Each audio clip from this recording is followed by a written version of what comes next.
আসসালামু আলাইকুম। তো প্রিয় বন্ধুরা, আজকে আমরা এক মহান ব্যক্তি সম্পর্কে জানব। আল্লাহর এক মহান বান্দা ছিলেন লোকমান হাকিম আলাইহিসসালাম। তিনি তার ছেলেকে যে উপদেশগুলো দিয়েছিলেন তা আজও আমাদের জীবনের জন্য দিশারি। উপদেশসমূহ: ১.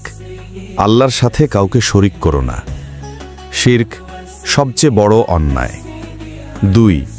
তোমার মা বাবার সাথে সদাচরণ করো, তাদের সেবা করো, দোয়া করো, সম্মান করো।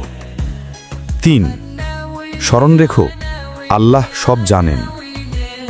সরিষার দানার সমান ছোট কাজও আল্লাহর কাছে লুকানো নয়। ৪.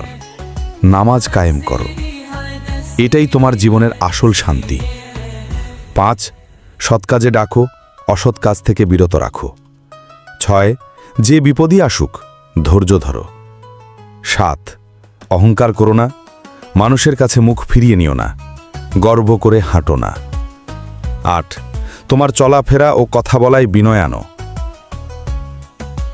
আওয়াজ নিচু করো, কারণ গাধার আওয়াজ সবচেয়ে নিকৃষ্ট। তো বন্ধুরা, ভিডিওটি ভালো লাগলে লাইক, কমেন্ট এবং চ্যানেলটি সাবস্ক্রাইব করবেন। ধন্যবাদ সবাইকে।